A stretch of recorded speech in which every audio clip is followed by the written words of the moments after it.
Hello, are you guys ready? Hello. Today, we're gonna start Chapter 3, Royal Pains. This part is probably, I think, one of my favorite parts of the story. So let's get right into it. Looks like our Royal Highness has decided to grace us, commoners, with his presence. Bardock said flippantly as the dust cleared from around the two sane parts.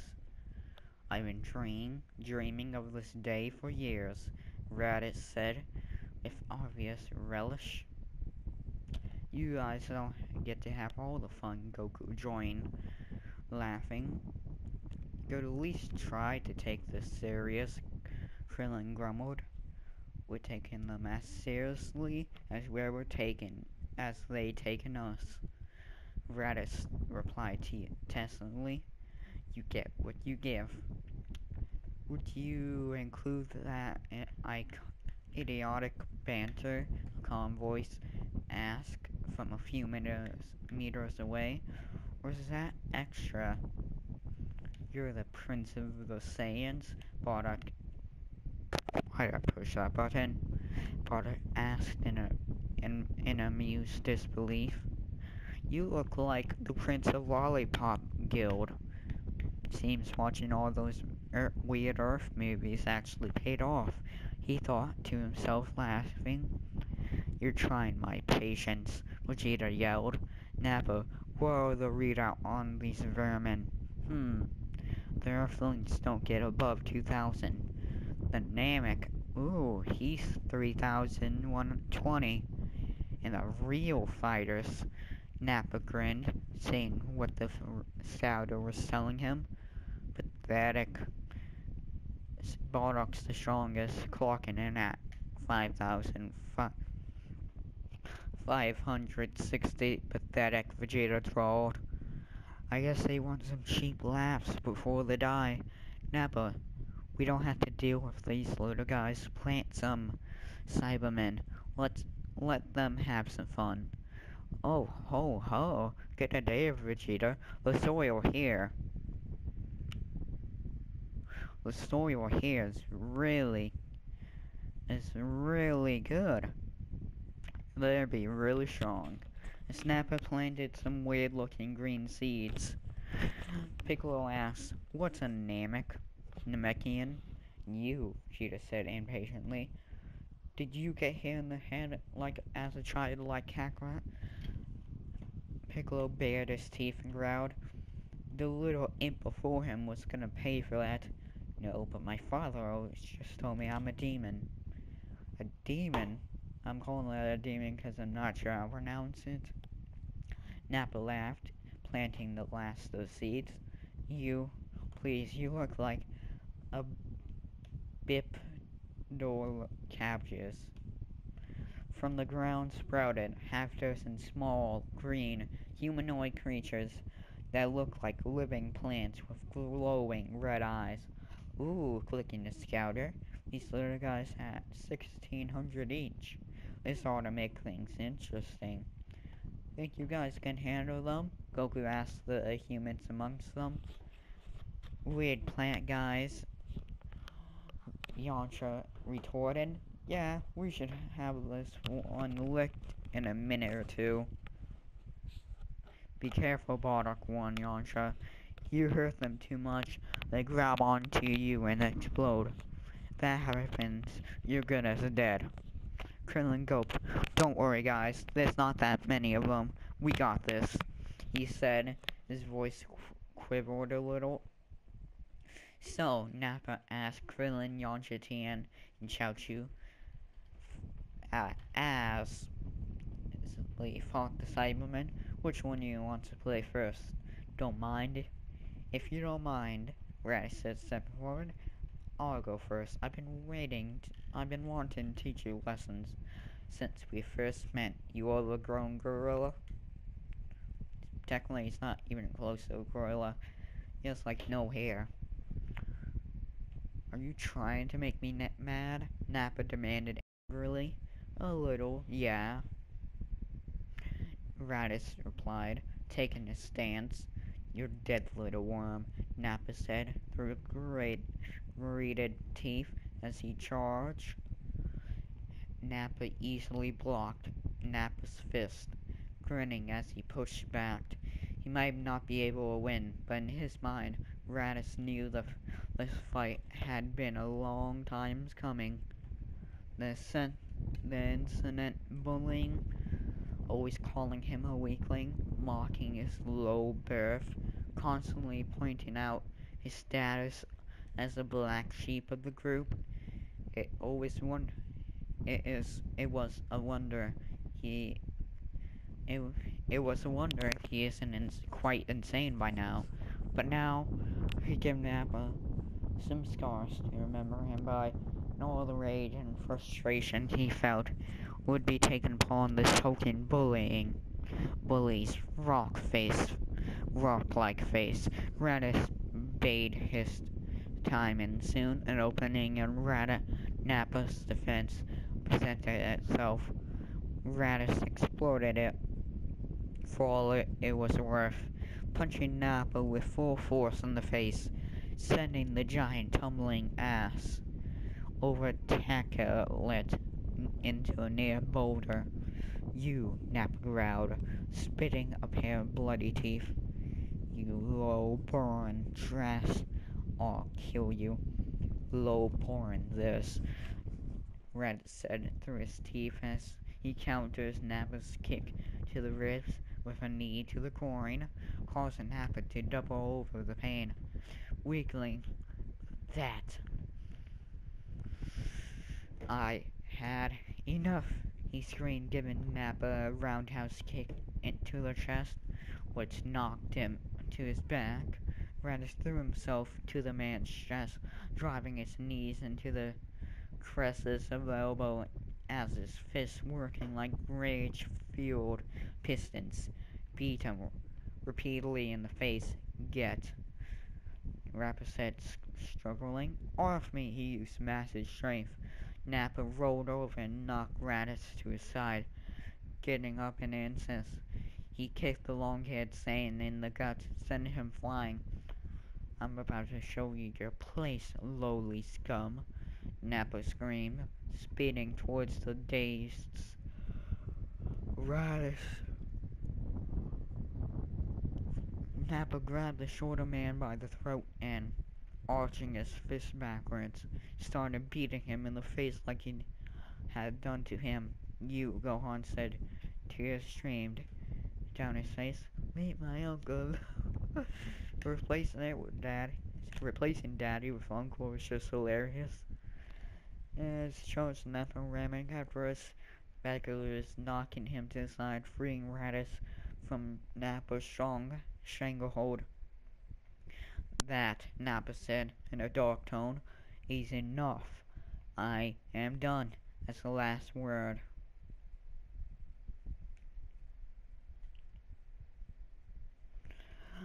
"It's enough. I am done." Last word open now. Finally, huge guys.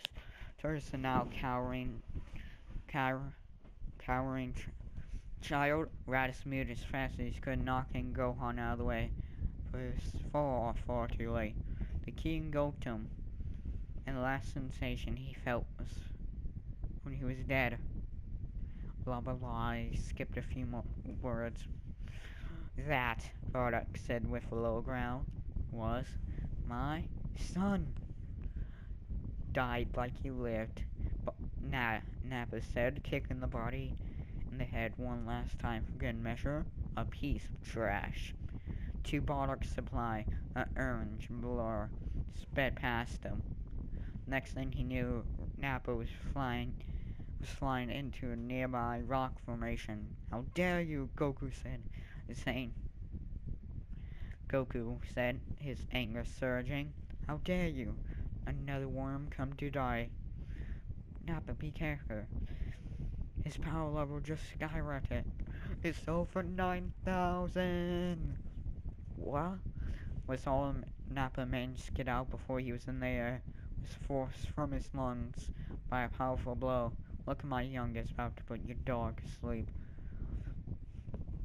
Bardock said nonchalantly. I'm sick of waiting. We're gonna do this or what, little prince? An explosion went off behind them. Bardock looked behind him to see remains of what had to be 3 Cybermen scattered around the green charred body of a Namekian. Oh shit, Tian said, scared. What? Piccolo's dead, Tian said urgently. The Kami is too. That means the drag balls won't work anymore.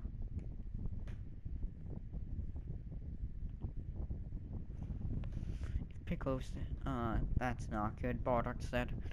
Guess I won't have time to play with you very much, Vegeta.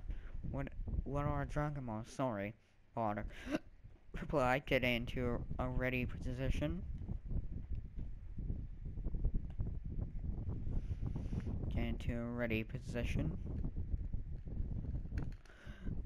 This station is no longer taking requests. Try again tomorrow if you're still alive. That is the last time you mock me, blocking the prince's first strike, countering with a blow to his face. Bardock said simply, not likely. A ways away, Goku was dodging the increasingly clumsy blows of Nappa. It seemed that the anger he got, the less furious he had. The more open his defense was. Not that it really mattered. Goku was going to beat this monster within an inch of his life for killing his brother and nearly killing his son. The task was easier said than done. Nappa fired a ki blast, which Goku easily deflected. Give up, Goku said angrily. Over my dead body, Nappa said. A chorus of blows later, Nappa was on his knees. He remained in teeth. Would you fucking... Okay, that's just annoying. Over my dead body, of course, blows later, Nappa was on his knees. His remaining teeth, finding himself being split into dirt. And had no weaklings, right? His kid brother. Blah blah blah blah blah blah blah blah blah blah blah blah blah blah blah. I'm not reading all that garbage. High blood will fight. Raditz looked down at Nappa's headless body, fell to the ground with a crash, beaten by low-born trash. The prince said, spitting in the direction of his fallen captain. Oh, his head got punched off.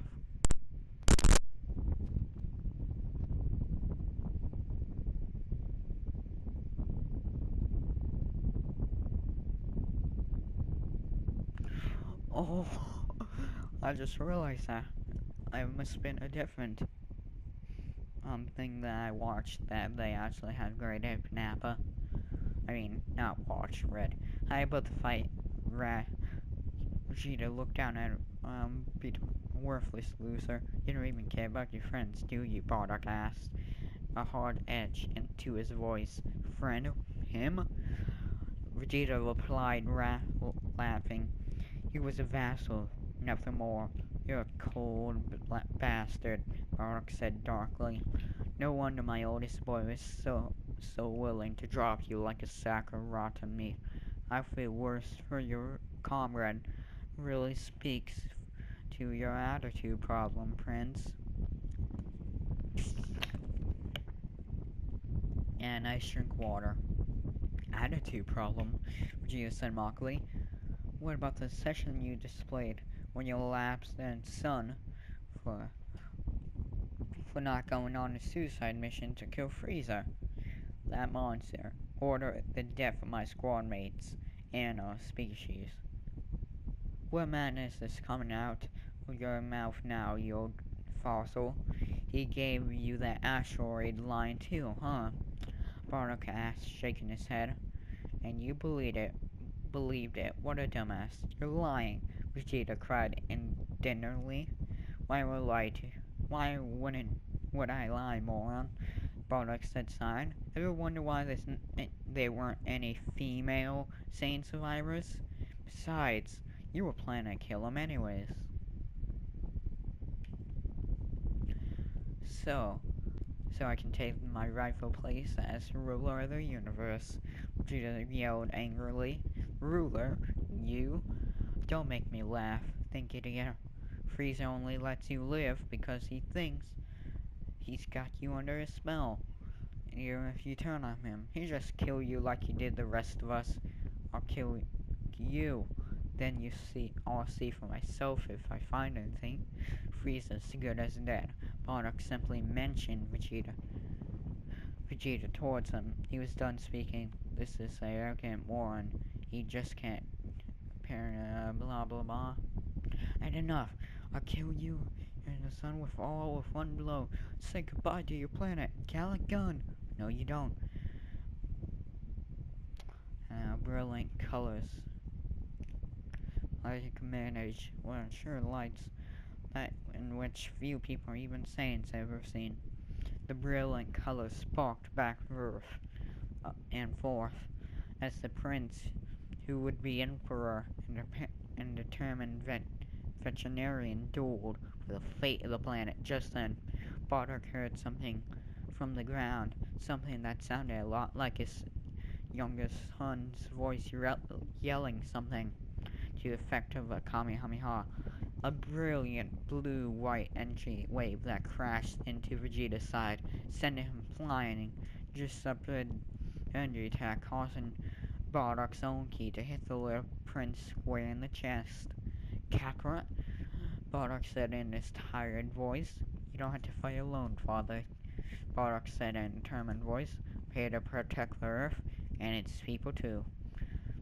Just then, a bright energy globe appeared in the sky, and Bardock felt the blue prince's key signature near it.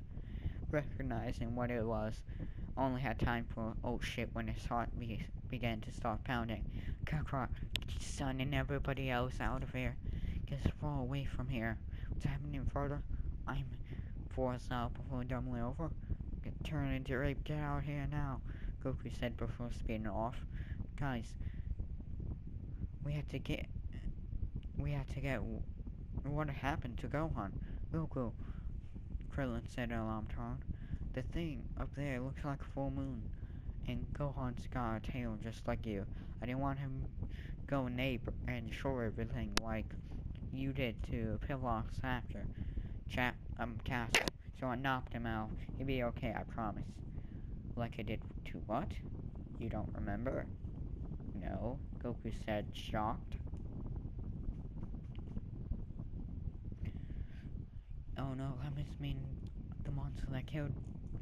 Krillin was almost about to call into his best friend when a massive shockwave sent him stumbling.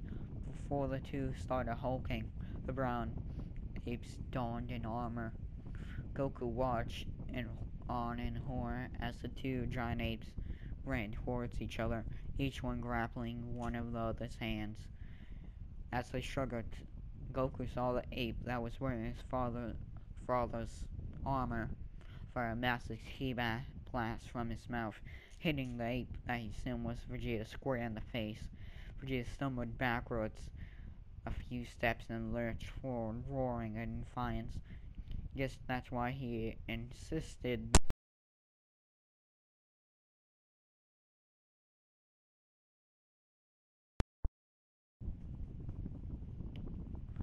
I guess that's why he insisted that Gohan stay in during full moons, Goku said in awe, before the thought came to him. It's like, Krillin, how do you guys stop me when I'm an ape, huh? Oh, we cut off your tail and you turn back to normal. So if we cut off Vegeta's tail, he turned back to normal and Dad will be able to beat him easily. Yeah, but who say Bardock will turn on us once he crushed Bardock like a grape? If we cut off one of their tails, we could do it to the other, but I don't like the idea of hurting him. But he gives us no choice. I have a technique that might do the trick. I know if we aim it right. Wait, why don't we just destroy the orb up there? Wouldn't that turn them back to normal? I guess I could give it a shot. Besides, I guess, I prefer not cutting off part of my father's anatomy. She didn't even know that word, though.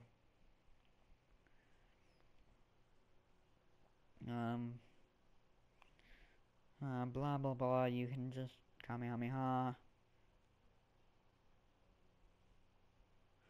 It's more some humiliating beyond belief. I think I'm done here. Yes, you are. Bardock charged a fatal key blast. Here the son yelled in protest, began stomping him, begging him, stop. Father, no. Goku yelled, he's beaten. We're better than that. That bastard would, would have gladly killed us, the lot of us, and blown this planet to pieces. Given the chance, he'd come back and kill us in our sleep. Hey, talking to a fan is really fun. Just like Raditz did. Like you did. If you kill him, you take the chance from him. Watching the little prince cower in fear, Bardock thought of what Kakarot said. He wasn't wrong, and that made the choice all too difficult. Deciding, Bardock walked up to Vegeta and picked up him by the collar. Listen, this is your one and only chance. If you ever try to harm us again, promise you I will not hesitate to kill you. Do you understand? Vegeta just stared at him, and Bardock slapped him hard on the face. I said, do you understand? I understand, Vegeta said, disgusted. Good, Bardock said, finally throwing the battered prince into his space pod. Now get out of here before I change my mind. Thanks, Dad, Goku said as before Vegeta pod raced off. I didn't do it for you. Well, not entirely. For you. You were right. Even scum like him deserves one more chance. Fair enough. Goku said, nodding. Besides, Bardock thought as he was my real partner still gonna die. Say, what do you guys say Piccolo was? A Namek? A Namekian? Why do you ask? What if he and Kamek weren't the only ones? I think I see where you're going, Bardock said. His eyes were widening a bit. It's not from Earth. It's gonna have a homeworld somewhere else. And they might have people that could bring Raditz back. Exactly. Brighten up, son. And Kami. Wouldn't bringing Kami back also bring back Piccolo? It would. But Bardock and I are way stronger enough to handle him if he just decides to cause any trouble. Mr. Popo might know where Kami came from. One of us could go ask him. I'll go, Goku said, getting up. You guys just stay here and rest. I'll be back in a little bit. Flying off in the direction of the lookout, Goku's mind ran on, always said what they'll need. Kami's home planet could be far away, so they might need supplies. They need a big ship enough to hold multiple people. In the case they get in any trouble, as he raced towards the lookout, Goku resolved to talk to Koran after he was done. A supply of senzu beans will be indisputable, disposable. Hello, Mr. Popo, Goku called as he landed. Goku, rounded, dark-skinned, dingy replied, it's good to see you again. What brings you here? Mr. Popo, you know where Kami came from? Does he have a ship or anything like that? Kami did tell me about something, about his past. Mr. Popo said, deep in thought. He said he was from a planet called Namek. He did mention arriving in a ship, and soon after arriving, the ship's engine overload, causing it to explode. There's no way to find out where this planet Namek is there? Goku asked sadly. Sorry, Goku, Miss Popo said. The ship might have had a database of planets that would tell you where it is. But after Kami left, I checked for the ship and only found scattered wreckage. A database? Maybe Dad might know something about how to access something like that. Thanks, Miss Popo. Glad to help, he replied brightening. Sakura's way picked up the senzu beans, blah blah blah. Hey Dad, you have a database of the planets or anything like that? Dude, why do you ask? Mr. Popo said that Kami came here from a planet called Namek. Loki said it slightly. We can find out where it is, and we might have some drug balls. Well, they might have some drug balls, and we can bring people back. Not a bad idea, Bardock replied. Maybe we should go use Nappa's pot, though. The fuel of mine and rat, it's probably totally depleted by now. Even if it weren't, it'll attract less attention than World Train Organization, since they probably don't know he's dead yet. Bardock's turn to get up and check on things, flying as fast as he can, given his exhaustion. He soon made his way back to Battlefield as he saw scorch marks where Gradas has died saving his nephew. Bardock let a quiet sniffle. Gonna bring you back, thought as he walked to his anti-space pod. One way or another, inside the terminal inside the space pod, ran a search on a planet called Nectar in the sector. There you are, he said. Power highlight a green world. About 10 paraseconds away. Not too far, but with only one working pod. Going alone would be suicide. Still, I have what I came for. Maybe one of the planet's scientists might know a way to get there quickly. After returning home, Bardock relayed the information to his youngest and his comrades for something that seemed to bio the spirits. Kakarot had mentioned a Dr. Reed said could make them something so they can reach Namek quietly. A phone call later, plan made. Dr. Reeds would send a team to recover the space pod, reverse engineer it to a ship that could comfortably fit 6 people. The good doctor informed them that the process would take a few weeks, but it was all fine. We're gonna get my son back, Bardock said as he lay on the bed. Soon, we're going to kill that bastard and freeze it once for all. Oh god, how did I already do this within the timelines? Oh my god, I'm gonna see you guys later in the elevator. Spring break! Actually, no, it's summer break. See you all guys later. Hope you enjoy. I'm just talking really fast. Okay, I'll see all you guys later. See ya!